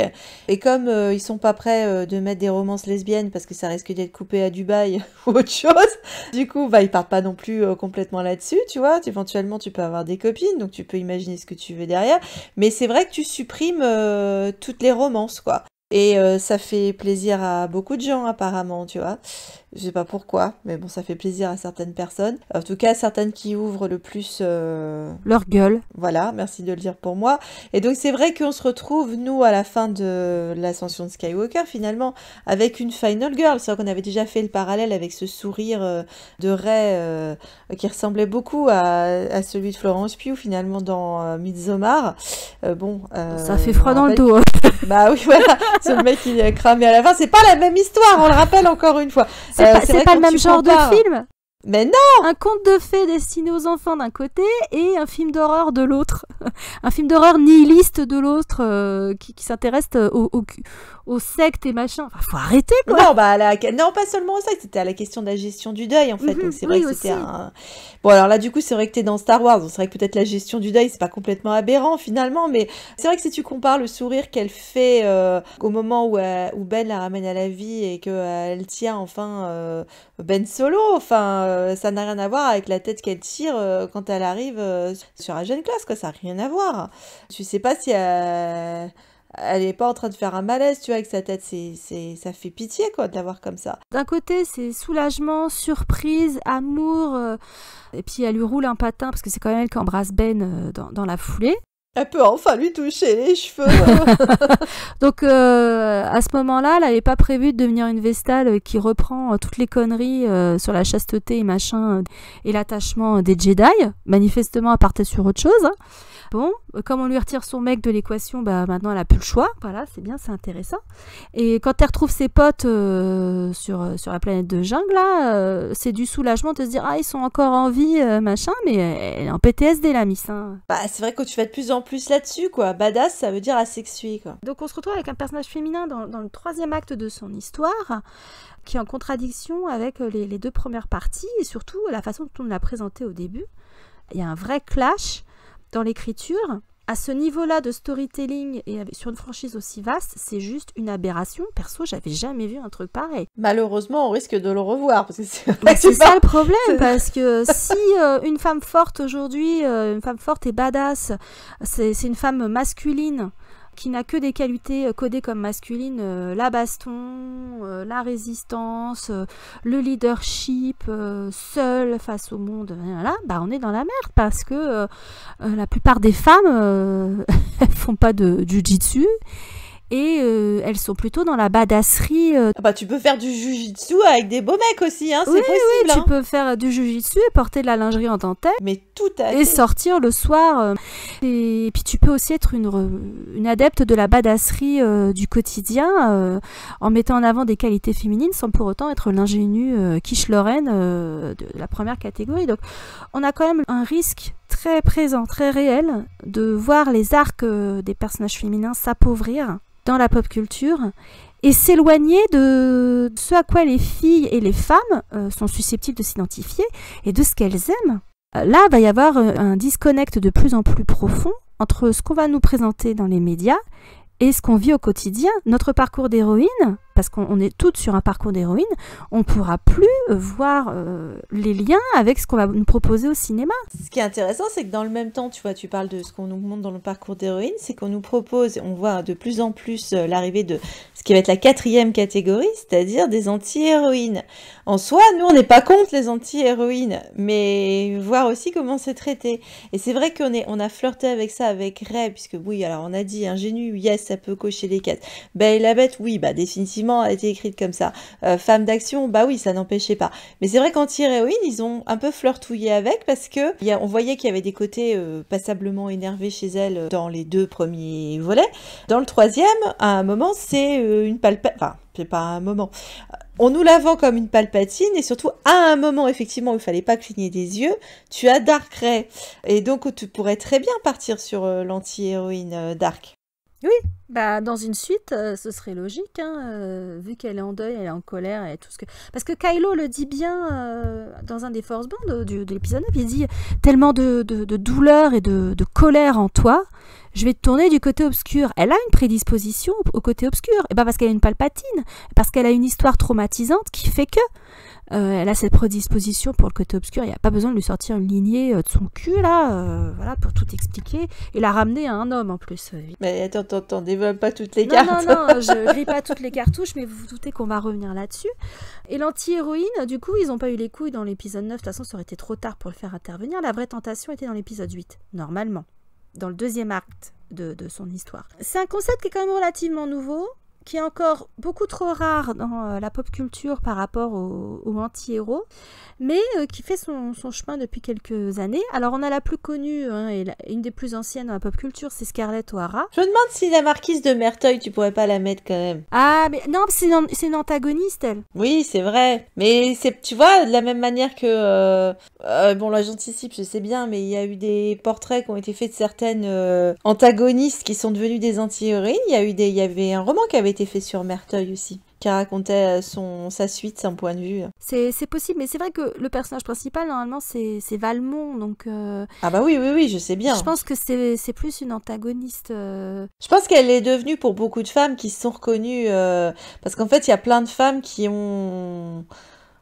certaines méchantes qui étaient des personnages antagonistes ou secondaires, mais ça effectivement c'est tout le sujet de ce dont on va parler, en fait elles ont été récupérées par plein de femmes, ou d'hommes d'ailleurs, qui les adoraient. Après Merteuil, elle est intéressante parce qu'on te la montre comme une libertine, certes c'est une saloperie, mais c'est aussi une femme qui a voulu vivre selon ses propres codes et disposer de son corps comme un homme, dans une société qui ne le permettait pas. Donc c'est en ça qu'elle est intéressante pour les femmes. Oui. Elle le paye très cher parce que forcément c'est un récit moralisateur pour les jeunes filles. C'est dit par Chandlerlot de Laclos déjà dans son prologue, donc il n'y a pas photo. Mais Scarlett, ce qu'il y a, c'est que c'est aussi un exemple d'héroïne byronienne, d'anti-héroïne / héroïne byronienne. Et il y a très très peu d'exemples féminins. Dans la littérature ou autre, c'est presque toujours des hommes. Donc c'est en ça aussi qu'elle est vraiment super intéressante. C'est elle, l'héroïne, c'est son parcours qu'on suit dans Autant n'emporte le vent, il n'y a pas d'ambiguïté. C'est pas une bitch à 100% parce que elle survit, c'est une survivante. Elle survit, voilà, elle a un côté badass, elle fait pas de pirouette cacahuète, mais elle a un côté extrêmement badass. Elle survit dans un monde d'hommes, dans une période très très difficile, très très compliquée, et sa rogne, sa hargne, et puis son mépris des conventions, ça a aussi du bon parce que elle sauve les miches des autres.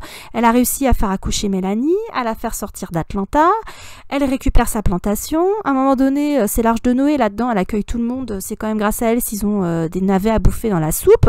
Donc tu vois, elle a quand même plein d'avantages, Scarlett. Elle a une moralité qui est grise, ce qui est impardonnable pour une femme à cette époque. Je vous renvoie vers la scène de bal où elle est avec elle est en grand deuil et elle accepte de danser, pas pour la cause, mais parce qu'elle se fait chier, elle a envie de danser. Elle est trop jeune pour être veuve, tu vois. Et surtout, ce qui est intéressant avec Scarlett, c'est qu'elle va ouvrir la voie pour les anti-héroïnes qui vont suivre, même si il s'est quand même passé du temps pour qu'on en retrouve de ce calibre, je dirais. Je dirais que tu en voyais beaucoup au cinéma avec... par exemple avec Betty Davis, et justement tu vois dans le même temps je pensais à Scarlett, parce qu'elle n'avait pas pu avoir le rôle de Scarlett O'Hara parce qu'elle n'était pas assez jolie pour, et donc du coup lui avait écrit un film que j'aime beaucoup qui s'appelle Jezebel, qui est une belle du Sud, qui pareil fait scandale parce que elle a pas la bonne tenue, elle est en rouge à un bal où elle devrait être en blanc, bon c'est un film en noir et blanc, c'est dommage mais bon voilà c'est comme ça, et Betty Davis elle a incarné beaucoup comme ça d'anti-héroïne, c'était un peu la spécialiste quand même, hein. Tu regardes tous ces personnages sont compliqués. D'une certaine façon, Liz Taylor, elle en a, même jeune, elle en a cumulé comme ça, parce que dans L'Arbre de vie, par exemple, c'est une belle du Sud. Pareil, c'est de même époque, belle du Sud. C'est une femme qui est volage, et pourtant le héros tombe amoureux d'elle, etc. On essaie de nous la vendre comme la méchante, alors que finalement la méchante, c'est la blonde qui est amoureuse du mec, c'est la Mélanie de service, Benny oui bien pensante, qui va semer le trouble dans le couple. Tu comprends au fur et à mesure que le personnage de Liz Taylor, en fait, c'est pas une pouffe, c'est quelqu'un qui souffre de troubles mentaux, de troubles borderline, vraisemblablement avec des vrais traumas. Et c'est assez tragique. En fait, c'est vraiment une anti-héroïne, mais qui est plus attachante que la blondasse qui fout sa merde, quoi. Oui, il y a des exemples intéressants dans le cinéma américain. Dans le cinéma français, je sais pas trop, je connais beaucoup moins bien. Bah, je dirais que l'équivalent français, ce serait des rôles faits par Jeanne Moreau, tu vois. Oui, éventuellement, ouais. Maintenant, on en voit de plus en plus dans la pop culture. Je vous renvoie vers la vidéo de Wit and Folly sur l'anti-héroïne, un shift nécessaire. Et le meilleur exemple pour l'instant, c'est le traitement de la Harley Quinn incarnée par Margot Robbie. Elle a une évolution intéressante, ne serait-ce que dans la façon dont elle est filmée, parce que dans le Suicide Squad 2016, elle est déjantée, mais elle est complètement sous l'emprise du Joker. Elle est sexy, Harley est toujours sexy, mais là, elle est vraiment filmée pour un regard masculin qui est assez dégradant, qui la résume à un bout de viande, en fait, sexy, voilà. Et quand on voit la façon dont elle est filmée dans Birds of Prey, qui est normalement un récit d'émancipation d'Harley Quinn, et c'est la tagline du film en anglais, donc 4 ans plus tard, on a une réalisatrice féminine, Cathy Yan, qui est en plus issue de l'immigration. On a un casting qui est majoritairement féminin, bien sûr, ce sont les Birds of Prey. On a un film qui est du coup destiné davantage à un regard féminin, puisque l'anti-héroïne qui s'est fait larguer par le Joker, finalement elle rebondit grâce à sa force intérieure et à son délire, et à la complicité avec d'autres femmes. Et en plus, elle est pas filmée pour un regard masculin, elle est toujours très sexy. Elle est sexy pour elle. Elles sont toutes sexy, mais elle s'habille comme ça pour elle, pas pour aguicher le mâle, pas pour un regard masculin. Et ça, c'est quelque chose qu'un public féminin va percevoir tout de suite et va apprécier. Quand tu parles des personnages appréciés par les femmes, c'est vrai qu'on avait commencé à le dire, c'est vrai qu'avec Merteuil, tu vois, le fait qu'il y ait autant de filles qui étaient plus intéressées par elle que par Cécile Tourvel. Ouais, Volange, je la compte même pas, mais même par Madame de Tourvel, tu vois, on a pitié pour elle, mais c'est vrai que pour autant que tu puisses être là à t'intéresser à cette histoire, c'est vrai qu'il vaut mieux être une Madame de Merteuil, même si elle finit mal, si tu veux, parce qu'elle envoie du lourd. Enfin, c'est un personnage qui traite d'égal à égal avec l'homme et puis qui a pris son propre destin en main. Enfin, c'est un personnage fascinant et les méchantes ont souvent été plus fascinantes que les héroïnes, parce qu'elles étaient moins quiches, justement. C'était souvent des personnages secondaires, et souvent elles terminaient mal, mais c'est vrai que très vite, t'as eu des gens qui se sont identifiés aux méchantes et qui ont envie de les réécrire. Alors, c'est vrai avec, par exemple, la fameuse Folle dans le grenier de Jenner, donc qui a été réécrite par Jean Rice dans White Sargasso Sea. C'est vrai avec Merteuil, là, moi j'avais vu un roman qui avait été publié... je sais plus trop, dans les années 90 probablement, où quelqu'un s'était intéressé à la marquise de Merteuil. Et je pense qu'il y a beaucoup de gens qui ont toujours été plus fascinés par. Et tu le vois vraiment aujourd'hui avec cette tendance de nous faire les origin story ou le point de vue des méchantes, que ce soit justement, alors pour le coup chez Disney, que ce soit Maléfique, qui du coup, alors maintenant, tu les trouves... Je sais si c'était l'ultime méchante quand même, mais tu le trouves plein de circonstances atténuantes, la pauvrette. Alors vu de son point de vue, elle a été quand même violée par le papa de Aurore, les humains sont trop méchants, Et puis finalement, elle est pas si méchante avec Aurore, elle s'attache à elle. C'est même elle qui la sauve d'un doux baiser d'amour et non pas le prince charmant qui est vraiment représenté comme un gros con. On a eu Cruella récemment. Moi, je pense qu'ils vont toutes nous les faire. Hein. On va avoir Ursula, on va avoir machin, parce que là, ils sont sur un filon. De toute façon, j'attends qu'ils nous fassent les versions avec les mecs aussi. Hein. Ça, ils l'ont fait depuis avant, mais tu vois, le capitaine Crochet, c'est pour rappeler que Peter Pan est un petit con, tu vois. Enfin, bon, bref, le fait est. Mais c'est vrai que du coup, c'est bien de se réintéresser aux méchantes, mais quelque part, tu leur enlèves un peu de leur superbe aussi. On a vu ce que ça pouvait donner avec Vador quand on s'intéresse à sa origin story ou des choses comme ça peut toujours être tu problématique. casses le mythe quand tu donnes trop d'informations. Après, c'est intéressant de se dire, dans une société qui a du mal avec la notion de seconde chance, de rédemption, on l'a bien vu hein, pour Star Wars, mais pas que. On vous renvoie vers l'épisode qu'on avait proposé après l'épisode 9 sur c'est quoi une rédemption. Là, finalement, ces personnages-là, on montre qu'ils peuvent évoluer. Ils n'ont pas été pondus méchants, ils ne sont pas nés comme ça, sortis de l'œuf méchants. Et qu'ils peuvent racheter leurs fautes. Ah mais non, t'arrêtes là quand même. Parce que ça change rien à la fin des films. Parce que quand tu fais les origin story, tu reviens quand même après sur le fait que Maléfique, elle se fait quand même percer le cœur par l'épée du prince charmant à la con. Philippe, là, tu rachètes les personnages, mais que de toute façon tu les fais crever à la fin parce que tu vas pas raconter l'histoire qui a inspiré ton origin story, c'est problématique quand même. Bah oui, parce que ça veut dire que quoi que tu fasses, tu pourras pas te racheter. Bah, c'est pas ça la notion de seconde chance, de contrition, de racheter tes fautes de ton vivant, de consacrer ta vie à te racheter. Bah apparemment ça intéresse personne. C'est très curieux dans une société essentiellement judéo-chrétienne. Ah bah à part récemment, tu vois, dans la série Kenobi. Oui. Alors, est-ce qu'on peut enfin assister à une inflexion positive, tu vois est-ce qu'il y aurait des balbutiements dans ce sens-là que nous on appelle de nos voeux depuis un petit moment? On dit pas que tous les méchants sont rachetables, qu'on soit bien clair, mais néanmoins...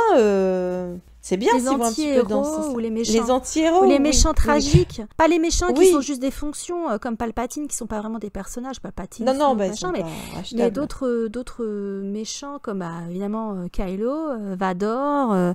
Si vous êtes fan de Batman, bah, vous avez Mr. Freeze, hein, qui a quand même un destin, enfin une histoire tragique, une histoire d'amour tragique en plus. C'est l'amour qui l'a rendu méchant. Donc voilà, c'est ce genre de personnages, ils sont pas écrits juste comme une fonction, il y a de la substance derrière et ils sont censés nous être sympathiques dans une certaine mesure et on est censé applaudir leurs efforts pour se racheter, applaudir leur parcours vers la rédemption et espérer qu'ils vont pouvoir connaître le bonheur à l'issue de ce parcours, bien sûr. Parce que sinon ça veut dire qu'aucun de nous n'a droit à l'erreur et qu'on est tous voués à... T'as fait une erreur dans ta life, y compris quand t'étais jeune, que t'étais éventuellement sous influence, etc. Donc t'es fucké, t'as plus qu'à crever. C'est quand même ça que nous dit Star Wars maintenant. C'est un petit peu emmerdant. Bah pour l'instant, Harley Quinn aussi, c'est s'en sort, si tu veux, ou Catwoman, sur les versions récentes, elles s'en sortent. Pour l'instant. Mais ce qui est assez récent, si tu veux. Hein, Avant, tu les crevais nécessairement. Enfin, il n'y avait rien à sauver. Les putes n'ont pas de seconde chance. Une de mes citations préférées. Donc, Rey a-t-elle une seconde chance? Bah, c'est pas une pute, donc... Ah, je ne sais pas. C'est même l'inverse complet. Ah oui, mais alors attends, il y a de la littérale et il y a de la symbolique. Alors du coup, attention.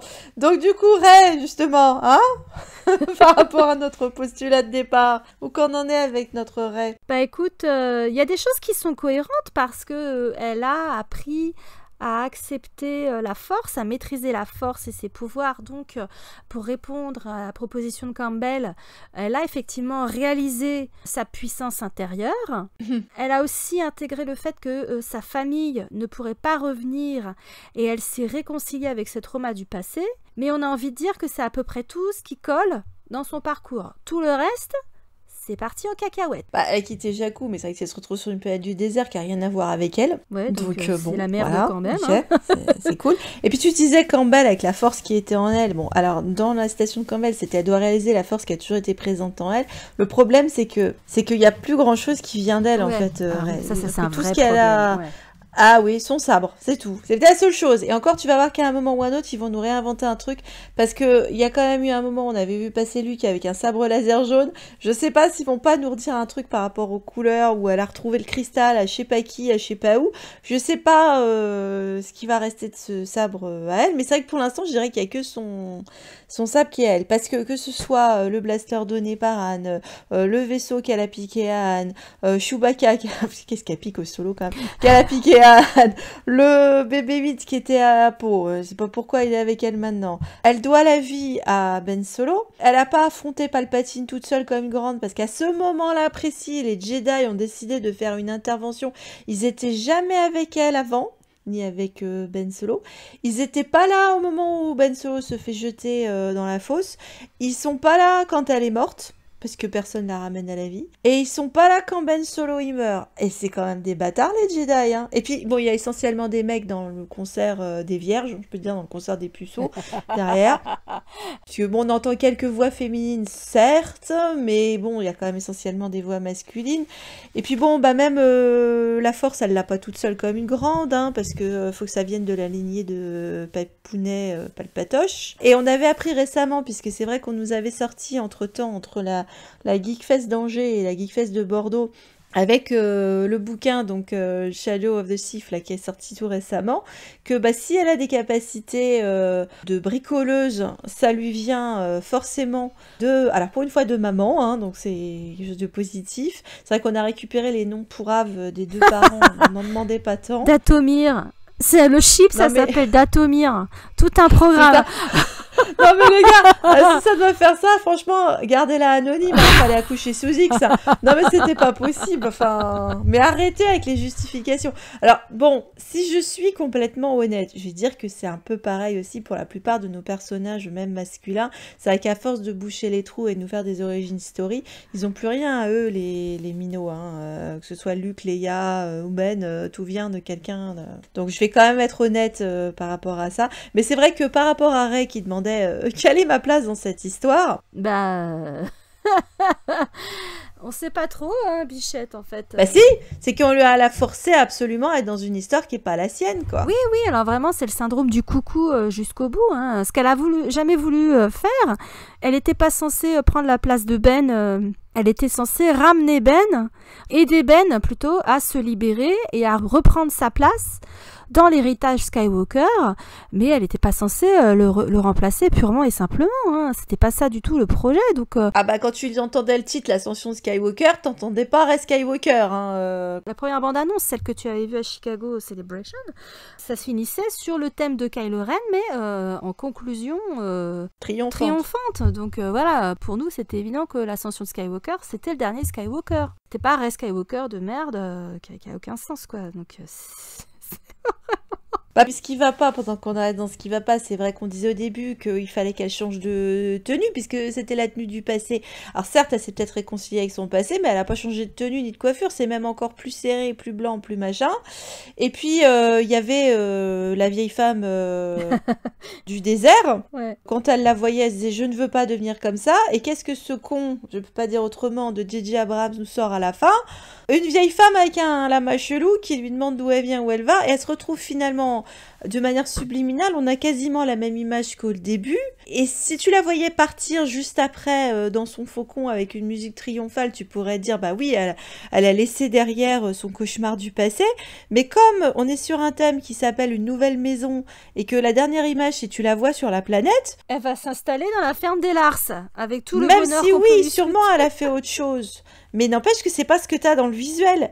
Et donc c'est hyper problématique comme fin. La postlogie devait, même c'était dit dans le texte, qu'elle devait pas avoir peur de ce qu'elle était, de qui elle est, mais apparemment être juste Rey elle-même, c'est pas suffisant parce qu'il faut qu'elle soit descendante de Palpatine et ceci, et une Skywalker par le nom d'emprunt, elle peut pas être juste Rey, juste elle-même. Rey, elle se suffit pas à elle-même. Même si on nous la montre toute seule, machin, en fait, elle est une boîte vide. C'est hyper bizarre et triste comme constat, quoi. Même le fait que, tu vois, par rapport au fait qu'elle prenne sa place dans l'histoire et donc elle décide de s'appeler Rey Skywalker, même là, c'est pas un truc qu'elle fait toute seule, parce qu'il faut qu'elle se retourne vers les deux jumeaux chelous, fantômes, pour avoir l'approbation. Ouais, l'approbation, la bénédiction de le faire, sinon elle pouvait même pas le faire, quoi. Comme une gamine, elle demande la permission, quoi. Oui, et puis au lieu d'aller regarder vers le futur, comme Maz nous le promettait à l'épisode 7, on est complètement tourné vers le passé. Finalement, elle a regardé en arrière, vers Luke et Leia, pour avoir une place dans cette histoire. On n'est pas en train de regarder vers l'avenir. Enfin, on est dans un cimetière du passé, encore en train d'enterrer des trucs, et puis bon, ben voilà. On n'est pas du tout dans un lieu de renaissance, quoi. La ferme des Lars, elle est quand même associée à la mort, aux enterrements, et pas du tout à la vie, quoi. Bah, elle n'a pas trouvé une famille vivante. Elle voulait une famille. Elle n'a pas trouvé de famille. Et si on nous dit, oui, c'est sa joyeuse bande de copains, et ben pourquoi elle n'est pas avec sa joyeuse bande de copains comme c'était à la fin du 6? C'est pas en mode joyeux, là. Ouais, à qui elle se confie jamais, qui la comprenne pas, parce que le seul qui la comprend, bah, il est mort. Texto dans le livre, elle a perdu la moitié, enfin son âme sœur, quoi, en fait, sa moitié, alors qu'elle venait juste de découvrir que ce qu'elle voulait vraiment, c'était la main et les pecs, hein, évidemment, de Ben Solo. Ah, ça y est, on les a enfin placés. On l'avait déjà fait la blague. Hein, c'était chouette de le voir au grand écran, je dois dire. Même s'il n'y avait pas toujours une énorme visibilité, on le voit toujours. En écran géant, ça le fait quand même.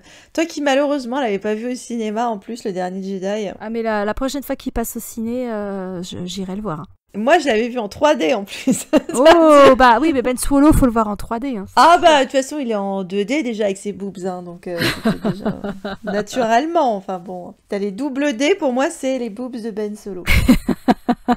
Mais c'est vrai que c'est la seule fois où elle a vraiment dit ce qu'elle voulait, c'était ça, c'était la main de Ben Solo. Et donc, bah, elle l'a un quart de seconde, quoi, c'est cool. Donc c'est vrai que par rapport à la question de départ, donc il y a pour nous de la part de DLF, il y a une double trahison. D'abord il y a une trahison du genre qui est choisie au départ parce que même si Rey a flirté avec différentes histoires, le fait de l'avoir placée avec Ben Solo, bon, on partait clairement sur Une Belle et la Bête. Et on rappelle que également Star Wars c'est un conte de fées dans le genre. Ils ont gardé le Il était une fois avec leur il y a bien longtemps dans une galaxie très très lointaine. C'est Il était une fois, tu peux pas commencer comme ça et terminer par ce qu'on a eu. Bah, par Midsommar. Tu commences pas en conte de fées pour finir sur Midsommar, c'est pas possible. Ou alors tu te demandes si tu t'es trompé de salle, quoi. Ouais, c'est ça.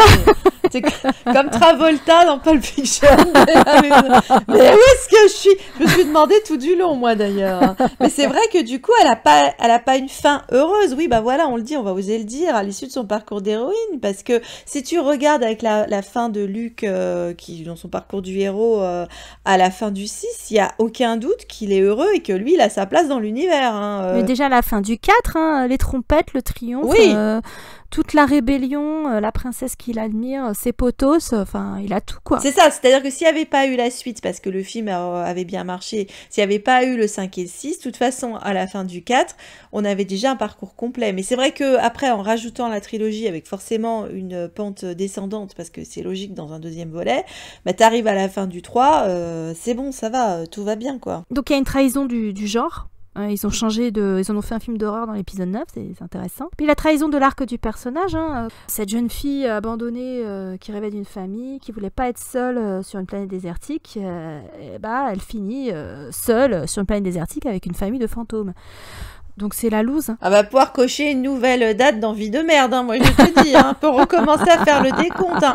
Il y avait les jours avant sa rencontre avec Ben Solo, et puis il y a les jours après sa rencontre avec Ben Solo, enfin je veux dire après la mort de Ben Solo, quoi. Nous on pense vraiment que c'est essentiellement des raisons extra-diégétiques qui ont fait que l'arc de Rey a été sabré à ce point-là et trahi, et qu'ils n'ont pas respecté leur propre storytelling.